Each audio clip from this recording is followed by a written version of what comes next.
All right, back for ELA for another day of cooking. Did you try the recipe from yesterday? Maybe you did. I don't know. Maybe you didn't have the ingredients. If you try it, remember, make sure you take a picture or show us in our Google Meet. We'd love to see if you tried it and see how your cooking is. Well, let's look at our vocabulary words from our little video we're looking at this week. The first word we did was adventurous. So someone who is adventurous tries to do new things. This looks like this family is being adventurous, riding their bikes on a trail, maybe through the mountains or something.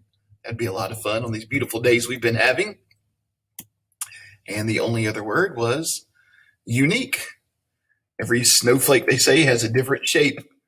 So it's unique. Something that's unique is different or one of a kind. There's our two words we're looking at this week. And you know both of those words now. You may not have known them before we looked at them. You might have, but if you didn't, you could always use context clues. Context clues is something we've talked about a lot this year to help us understand the meaning of a word we may not know. Context clues are the words and the sentences around an unknown word that can be clues to its meaning. Multiple meaning words are words that are spelled the same but have more than one meaning. You can use context clues to help determine the meaning of a word. So we're going to look at two words today. We're going to look at jam and pin. And we're going to see if we can determine the meaning of the word. The cars were backed up in a traffic jam. Strawberry is my favorite jam to put on toast. All right. So these are both the same words. They're both spelled exactly the same. So how do we know which one is which? Well, you wouldn't unless you looked at the context clues. Obviously, cars are not going to get stuck in strawberry jam, are they? Unless it's some really sticky jam. A traffic jam is when all the cars are jammed up. There's so many cars, traffic's not moving. So that kind of jam. Strawberry jam is like crushed fruit with a little sugar and gelatin added that we can put on bread and have in the morning for breakfast or anytime, really. I like strawberry jam too. So we had to read the sentence to find the context clues to let us know which type of jam it was. Same thing for the word pen. The pigs wait in the pen for the farmer to bring their food. Pigs are not going to wait in this pen, are they? That would be impossible. This is the second pen. I use my pen to take notes in class. So both of these are the same word. Excuse me, pen and pen. They're spelled exactly the same. So we have to use the context clues in the sentence around them to know which pen we're talking about. This kind of pen is like a fence that holds in the pigs. This kind of pen is the one you write with. We know that because we looked at the words around them in the sentence to find what kind of pen it was talking about. So use context clues. Well, our story this week is a video. So let's look at this anchor chart real quick on media techniques. Authors use media to inform, entertain, persuade viewers. Many media techniques are the ways a topic, idea, or other information is presented. So we watched our video yesterday. Let's look at these techniques and see which one our video has. Just like author's purpose in writing, the videos an author creates or creator of these videos may have, there's a purpose to them. They can inform us, like this one seems to do, inform us on a healthy way to make some good food, to entertain us, and sometimes they persuade us. Does our video have sound elements? Yeah, it starts off with some really cool music, and it has some pictures going along with the music of different types of food. Does it have experts, people who are knowledgeable about the topic, discussing their thoughts and ideas? It does, doesn't it? There's a chef. The lady in there is a chef, and she seems to know a lot about the cooking and how long it takes. She knows the exact temperature the food needs to be when it's done. Live action? Yep, it has live action, doesn't it, in our video? There's scenes of events with characters, people, or objects. They're real and ours. They could be imagined. Has visual elements? It sure does. Brightly colored graphic and text that catch the viewer's attention. So I know it has the video. It has the different color foods. It shows all the different foods they're cooking. But also, if you notice, it would pop up and tell you, like, be careful with knives. Or it will pop up in words and say, heat to 400 degrees, whatever. So it has some different visual elements, little things that pop up in addition to just the video. Animation, illustrated characters, or objects in motion. I don't remember seeing any animation in our video, so don't believe it has any cartoon characters in it. But any of these can be media techniques that people use to create some video or some media. I have a good friend who went to Russellville Elementary with me. As a matter of fact, he was the valedictorian when we graduated high school. He was valedictorian. I was salutatorian. I was right below him. We both had to give speeches at graduation, but he was very, very smart, and so was his younger brother. And his younger brother loved to draw, and he loved to create media. As a matter of fact, he's so talented that his younger brother helped create, and I'm not kidding about this, the last Toy Story movie.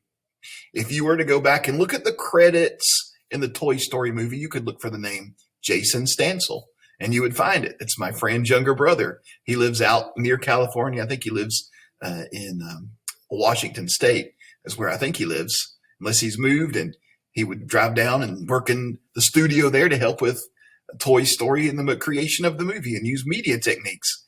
He loved to draw. That's how it got started. He went to college to do that. So if you like creating media, maybe you like doing things like this, this is something you want to pay attention to in the future. When you get to be an adult, there's going to be lots of jobs dealing with media. I have no doubt there already are. So something you can look for a future job if you enjoy creating it. Well, somebody created this one for us, so let's go back and watch it again. You'll have a little quiz on it today, so make sure you watch it closely again. Kids Rock Nutrition in the Kitchen.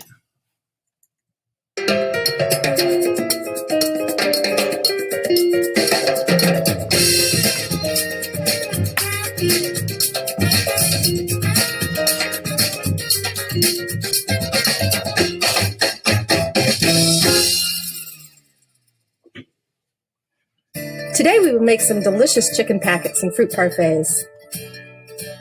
Look at all these great vegetables we have to work with. So one of my favorite things about making these chicken packets is that you can put just about any vegetable in it that you like, and you can change up the flavors every time you make it by just adding a different set of ingredients. Let's wash our hands and then cut up a red pepper. Now remember, when you're working with knives at home, to always make sure a grown-up is around. There are really three things about this dish. We have the protein, which I'm using fish, and you're going to use chicken, and then we have the vegetables and the seasonings. And would it make a difference if you're using chicken or fish? Well, there are some differences cooking-wise. The fish takes a lot less time in the oven. The fish has important oils in it that are particularly healthy for you. They're both excellent sources of protein. Let's get started on your chicken. One of the things is to try something new if you're feeling adventurous today, or if there's something you haven't tried before, why not try something new? Or if you prefer, pick your favorites today, and the next time you make it at home, you can try something different. These are looking good. If you're making this at home with your family, and everyone wants to make it their own way, you can actually write names on the foil. Then when it comes out of the oven, you'll know exactly which one is yours. The oven is set to 400 and preheated. We'll come back to check on them in 20 minutes and make sure the internal temperature has reached 165 degrees. So after 10 minutes, we'll put the fish in. The fish will cook to 145 degrees internal temperature. While that's cooking, let's get started on the parfaits. Yay, dessert! We have some fruits here that you're familiar with, like strawberries, grapes, blueberries, and bananas. For toppings, we have some low-fat, whole-grain granola and some pecans. Some examples of whole-grain ingredients are oats, brown rice, whole-grain barley, and whole wheat. In our bowls here, we have some low-fat yogurt. Yogurt and milk sends calcium to your bones, so you can grow up to be a strong young man or woman in your case. How you do it is really up to you. Some people like to put the yogurt down first. Some people like to put the granola down first. I usually eat fruit for snacks, but sometimes I also eat them for breakfast. Fruit is a great snack. It can be good for breakfast, lunch, part of a meal, or dessert. Here you go. Do you remember what temperature it should be? About 165 degrees Fahrenheit. Perfect. Yay, it's done. Let's go eat. So here in this meal, we have the protein, from the chicken and the fish. And we also have all the vitamins and minerals from the vegetables that we've used. So my favorite part was working with you guys to put our packets together and creating our own unique flavors. And now getting to taste how it comes out. Yeah, it tastes delicious. Stuff is like edible art. It's colorful and creative at the same time. I didn't know cooking healthy foods could be so nutritious and fun. On to the parfaits. I can't wait to dig in. Chef, I can easily make this at home for a snack, and I think I will sometime. You can use whatever fruits are in season. Switch it up, just like we did with the chicken packets. We can try different things, different times. It's actually very easy to make this perfect. Today we made chicken and fish packets and a fruit parfait. It was very fun. And nutritious. And delicious. For more information about nutrition and healthy eating, and to find the recipes you've seen today, visit www.nutrition.gov.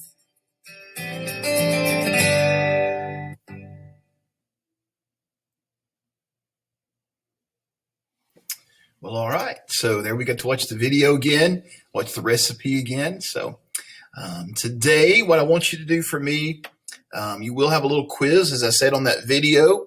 And so, and your vocabulary from yesterday, those 2 words. So make sure you finish the quiz. You'll also have your first spelling practice this week. And so you can make sure you're getting these words that we're studying this week with the vowel, consonant, consonant, vowel pattern. And then you're going to once again get to do some sentences for me. And we're going to do the same exact thing we did yesterday. Nothing's different about it today. You've just got 5 different sentences to add details to. So the example, some children played, add some details to make it a better sentence. Some young children played noisily on the playground equipment. Your sentences you'll be adding details to today are the kitten purred, the food was bad, Dad bought a car, we made a mess, and many spiders moved. So quiz on the video and your vocabulary, a spelling practice, and then this sentence, making super sentence assignment here. Those 3 things are due for me today. Make sure you get them all turned in by the end of the day. All right, I'll see you in our meet. Talk to you later.